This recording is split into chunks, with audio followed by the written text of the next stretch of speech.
안녕하십니까. 이슈 포커스 시간입니다. Money can buy happiness 아니면 Money can buy happiness. 돈으로 행복을 살 수 있을까요? 아니면 살 수 없을까요? 누군가가 자신에게 이 질문을 던지면 여러분 뭐라고 답하실 것 같습니까? 어쩌면 멋있게 보이려고 돈으로 행복 살 수 없다라고 답변해놓고 마음속으로는 살 수 있지라고 생각하지 않을까요? 그런데 이 질문에 대한 정답이 있기는 한 걸까요? 오늘 그 답을 찾아서 10여 분간의 짧은 여정에 함께 오르시기 바랍니다. 돈과 행복의 방정식, 오늘의 이슈입니다.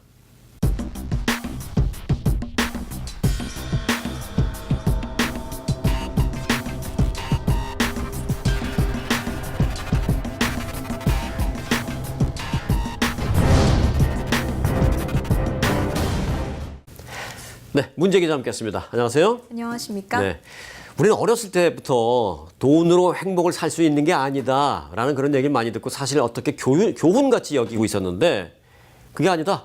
돈으로 행복 살 수 있다라는 연구 결과가 나왔다고요? 네, 맞습니다. 최근 하버드 대학교에서 돈으로 행복을 살 수 있다라는 연구 결과가 나와서 화제가 되고 있습니다. 하버드 대학교라 그러니까 조금 들어보긴 할 텐데요. 그러면 바꿔 말하면 돈으로 행복을 살 수 없다라는 논리가 과학적, 논리적으로 틀렸다는 얘기예요? 네, 맞습니다. 저 개인적으로는 사실 확답을 드리고 싶진 않은데요. 최근 연구 결과가 이를 입증하고 있습니다. 네. 하버드 대학의 애슐리 윌리엄스 교수팀이 최근 미국과 캐나다, 덴마크, 네덜란드에 거주하는 성인 4,500명을 대상으로 연구한 결과 돈으로 행복을 살 수 있다라는 결론에 도달한 것으로 나타났습니다. 매월 일정 금액을 요리나 집안 청소와 같은 일을 대신하는 인원을 고용하는 데 사용하는 사람은요, 그렇지 않은 사람에 비해서 삶의 만족도가 높게 나타났습니다. 또 이들은 여가 선용을 위해서 월 수백 달러의 지출을 아끼지 않았으며 더 많은 수입은 스트레스를 줄이고 삶을 즐겁게 한다고 밝혔습니다. 근데 그걸 어떻게 조사한 겁니까? 네, 연구팀은 네. 참가자들한테 40달러를 주고요. 한 주는 근무 시간을 그대로 유지하되 원하는 물건을 40달러로 사도록 했고, 다른 한 주는 40달러로 그에 상응하는 노동 시간을 줄여줬습니다. 그러자 물건을 살 때보다는 여가 시간을 보낼 때 더 행복하다고 대답하는 것이 확인이 된 겁니다. 즉 여분의 수입으로 여가 시간이 생길수록 부정적인 감정은 줄고 긍정적인 생각과 행복은 늘어난 것입니다. 그러니까 또 8시간을 일하는 사람인데 40불 주고 일 끝나고 물건을 그에 상응하는 걸 사게 했고 또 다른 그룹은 40불을 주고 일을 좀 적게 했는데 일을 좀 덜한 사람들이 물건을 못 샀어도 더 해피하게 느꼈다. 그런 얘기예요. 네, 맞습니다. 그러니까 어떤 일정 금액의 소득이 늘면 그로 인해서 잡무에서 좀 벗어날 수 있는, 스트레스에서 좀 벗어날 수 있는 그런 걸 쟁취할 수 있다. 그런 얘기입니까? 네, 제대로 이해하셨는데요. 네. 스트레스가 감소하면 자연스럽게 삶의 만족도가 높아지겠죠. 네. 자본주의 사회에서 어떻게 보면은 시간은 좀 돈으로 살 수 있게 돼버린 것 같습니다. 멀리 여행을 가려고 해도 빠른 이동 수단이 좀 비싼 법이죠. 누구나 자기 개발, 휴식 등을 위한 여가 시간이 필요한데 당장 생계가 막막한 상황에서 휴가, 여행 이런 건 사치겠죠. 이 같은 이유로 돈이 행복에 직간접적인 영향을 준다고 볼 수 있겠습니다. 여하튼 그 얘기하시는 거 들으니까 문제 기자는 돈으로 행복을 살 수 있다라는 쪽이신 것 같아요. 네, 아무래도 하버드 대학교 연구 결과를 공부하면서 말씀드리다 보니까 하버드 때문에 자꾸 그러시는 거예요? 그런 건 아니죠? 네, 그건 아니죠. 네. 연구 결과를 이제 말씀해 드리다 보니까 이쪽 의견을 대변하게 된 것 같은데요. 네. 이참에 돈으로 행복을 살 수 있다라는 생각에서 답변 드리도록 하겠습니다. 그러면은 그쪽을 한번 대변해 보세요. 저는 돈으로 행복을 살 수 있지는 않다라는 쪽으로 한번 대변을 하는 데까지 해보겠습니다. 네. 근데 이렇게 그런 논리적인 어떤 그 근거나 이게 있습니까? 네, 제가 많이 준비를 해봤는데요. 네. 이런 논리는 되게 많았습니다. 돈으로 행복 살 수 네, 있다? 네. 네. 제가 첫 번째 논리 한번 들려드릴게요.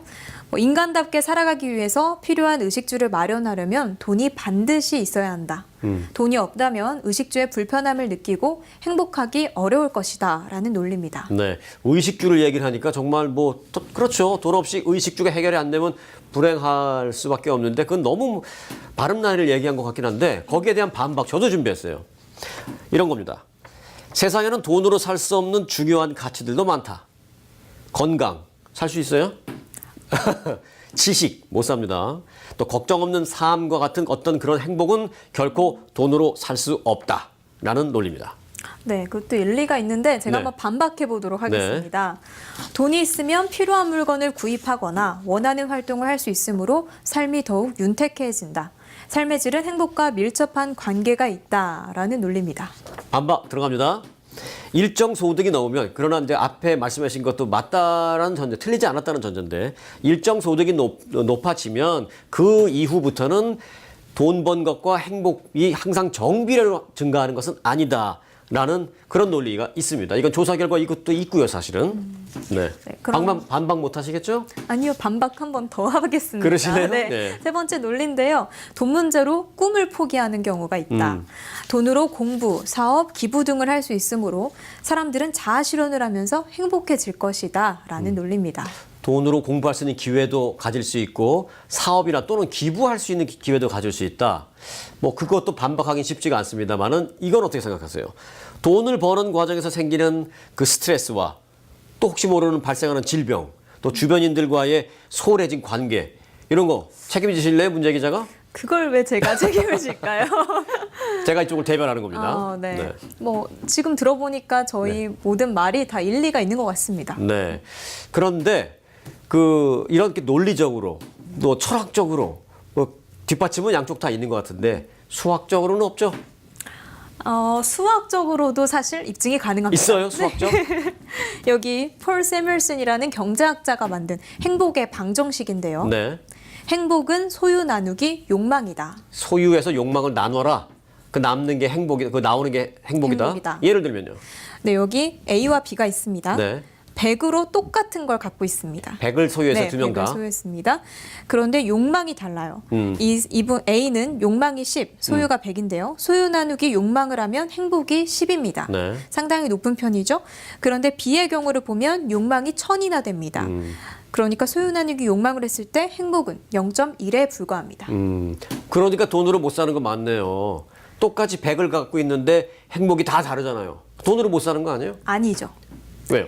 소유가 많으면 네. 욕망이 아무리 많아도 행복을 느낄 수 있습니다. 아, 그렇게 되나요? 밑에 계신 분도 욕망은 1000이지만 소유가 많으면 그것도 10이 되네요. 그렇죠.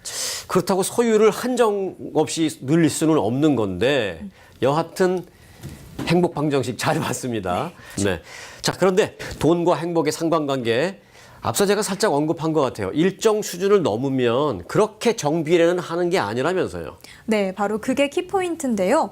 소득이 2, 3만 달러까지는 돈이 행복에 적잖은 영향을 미칩니다. 기본적인 생활을 할 수 있는 수준이 될 때까지는 돈이 꼭 필요하다는 건데요. 그런데 소득이 2만 5천 달러를 넘어서면 우리가 생각하는 것만큼 행복이 큰 영향을 미치진 않습니다. 네. 미국의 경우 5만 달러를 버는 사람들은 2만 5천 달러를 버는 사람에 비해서 2배 행복하지 않았습니다. 연봉은 2만 5천 불에 비해서 5만 불 버시는 분이 2배인데 2배 행복하지 않았다. 네. 그러면 뭐 50%? 뭐 한 30%요? 모두 틀렸습니다. 제가 틀렸어요? 네. 네. 겨우 9%였습니다. 차이가 많이 나네요.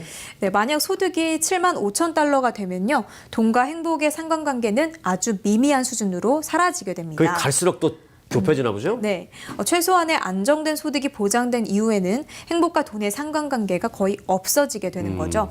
흥미로운 점은 국가가 부유하든 빈곤하든 시민들의 행복 수준은 상대적 소득 격차에 따라서 달라졌습니다. 그럼 이쯤에서 궁금해지는 게 어떻게 그럼 내가 갖고 있는 돈으로 효율적으로 행복해질 수 있을까 하는 점입니다. 네, 아주 좋은 질문인데요. 진정한 행복은 많이 버는 것이 아니라 잘 쓰는 것에서 오는 거겠죠. 가장 중요한 것은 아까도 말했다시피 물질적 재화가 아니라 경험을 소비하는 겁니다. 단 내 집장만 등 인생의 불안 요소를 제거한 후에 말이겠죠. 예를 들어서 멋진 옷이나 가구를 장만하기보다는 여행같이 좀 색다른 경험을 하는 것이 그런데 돈을 쓰는 것이 더 낫다는 의견입니다. 물건을 사는 일도 즐거운 경험과 함께라면 더 즐거운 일이 되겠죠. 네, 생각 없이 사고 그러는 것보다는 계획하고 내가 정말 행복해질 수 있는 것이 무엇인가를 생각하고 사는 게 낫다라는 것 같은데요. 네, 독일의 철학자 쇼펜하우어는요. 돈은 바닷물과 같아서 마시면 마실수록 목이 마른 법이다 라고 했습니다. 근데 그래도 마셔보고 싶다라는 생각이 드시죠? 저 역시 크게 다르지 않습니다. 오늘 이슈는 저희들도 정답을 잘 모르겠습니다. 그래서 이 시간 재미있는 질문을 하나 드리면서 마칠까 합니다. 자, 여기 파란색 카드와 빨간색 카드가 있습니다. 파란색 카드를 선택하면 여러분은 연봉 5만 불을 버는데 주위 사람들은 다 연봉 3만 불을 법니다. 빨간색 카드를 선택하면 연봉 10만 불을 여러분들이 버는데 주위 사람들은 다 연봉 20만 불을 법니다. 어떤 카드를 선택하시겠습니까? 오늘 옆 사람과 혹은 자기 자신과 토론해 보시기 바랍니다. 싸움 말고 토론이요.